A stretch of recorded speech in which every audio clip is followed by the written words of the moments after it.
Yo, what's up guys? Welcome back to my vlog. Ayan, mayroon tayo gagawin na Inmax. Ang nangyari sa kanya guys, yung yung kanyang cigonyal pulley na lustred. Ngayon, para makaiwas overall yung may-ari, gagawin natin, i-undersize lang natin ito mga buknay. Yan ang share ko sa inyo kung paano mag-undersize ng cigonyal pulley sa kanyang thread. Ayan. Kung napapansin yung mga buknoy, yan, tanggalin ko muna yung tinanggal na ng to mekaniko. At dinala sa atin, lustred yung kanyang cigonyal pulley. Yan. Yan i-share ko sa inyo kung paano mag undersize ng cigonyal pulley ng Inmax. Yan, ito nangyari sa kanya.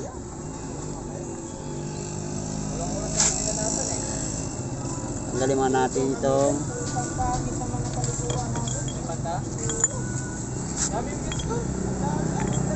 ayan, ito nangyari sa kanyang thread sa may cigonyal na lustred. Ayan, nangyari sa kanya pag umaandar, pumapalakpak niya yung kanyang yung drive piece niya kasi hindi na siya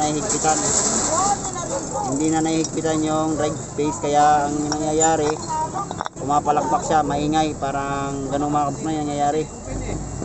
Yan. Para makaiwas yung may-ari na i-overhaul o gagastos sa malaki, ang gagawin ko lang dito, i-undersize natin. Yan, i-share ko sa inyo kung paano mag-undersize ng cigonyal pulley ng Inmax. Yan, bali yung dating tornilyo ng 716 ay yung 12mm, papalitan na natin ng 716 to. Yan, i-undersize natin ng 716. Kaya gagamit tayo ng die tap na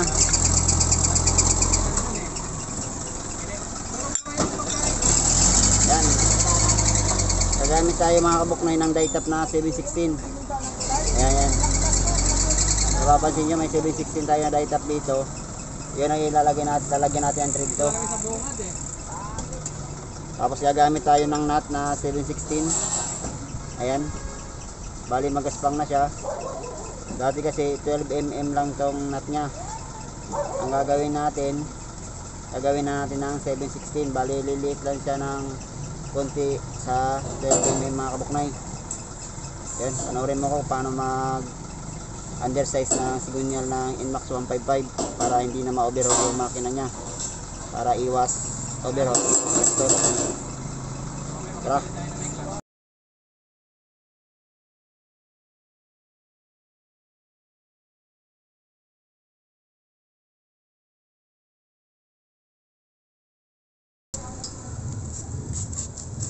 Dahil mga kabuknay, ang gagawin natin, gagrindiran muna natin ng cigonyal niya para medyo lumiit, kasi di papasok yung 716 na die tap pag malaki siya.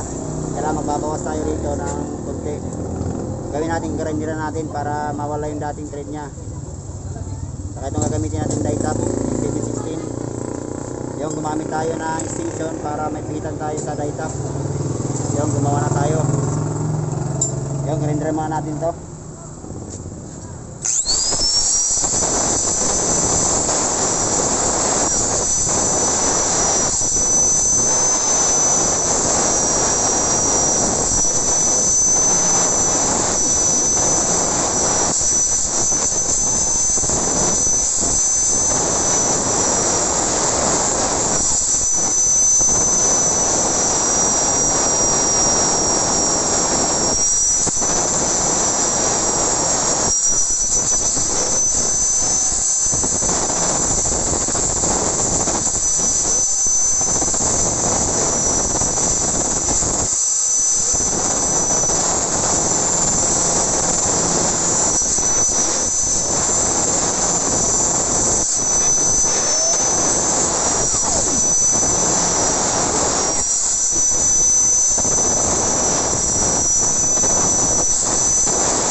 nag-grinder na natin. Try natin yung die tap natin na 716.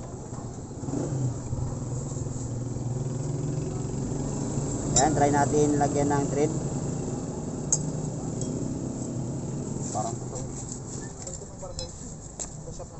So yan, lalagyan natin ng thread yung 716. Try natin ikutin.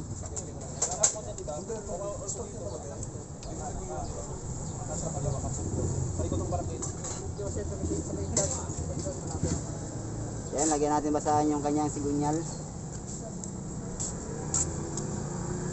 Kailangan natin ng kontra.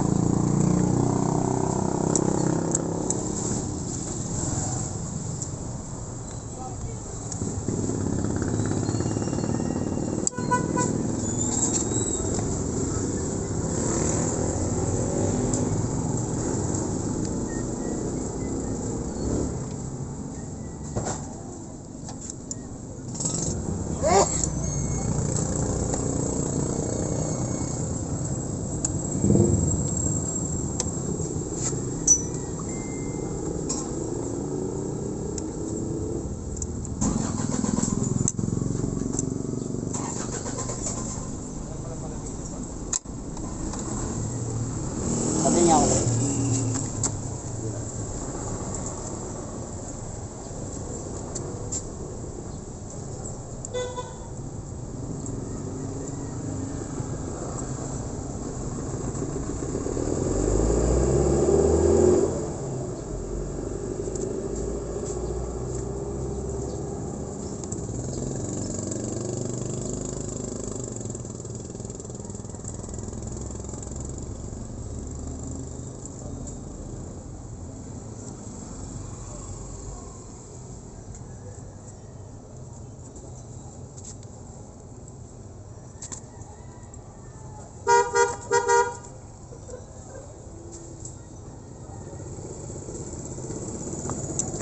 Ayan, lagyan natin ng oil para medyo dumulas.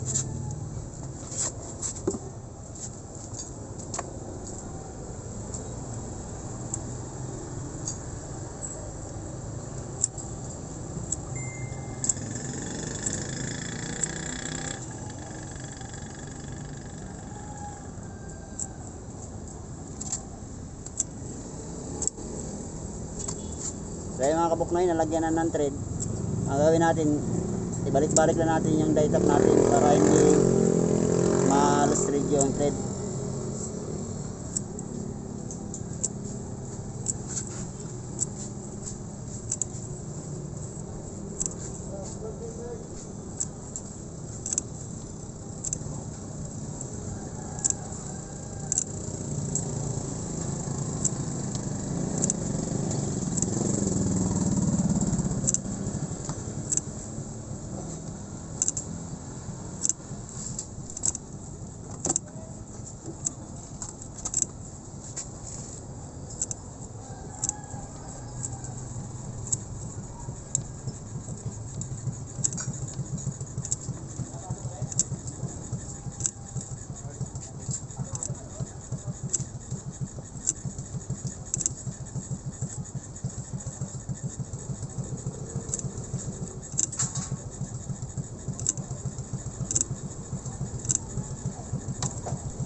Kaya mga kabuknoy, nalagyan na natin thread yung sigunyal niya. Yan, nalagyan natin ng thread. Itatry natin yung nut na 716. Wala papansin mga kabuknoy, suabi lang yung ikot niya.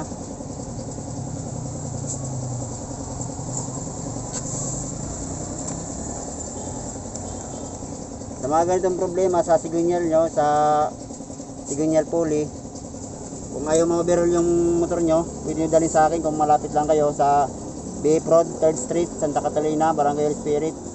Yun, pwede nyo ako sadyain sa akin motor shop pag may problema kayo na ganitong lost thread sa sigunyal pulley na gusto nyo makaiwas sa overhaul or gastos. Mga kabuknoy, hanggang dito lang mga kabuknoy yung video natin. Nagawa na natin ang thread yung pulley nya.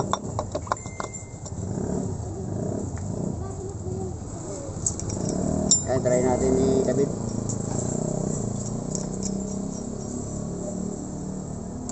Ayan, may thread na mga kabuknoy. Hanggang dito lang muna. Bye bye.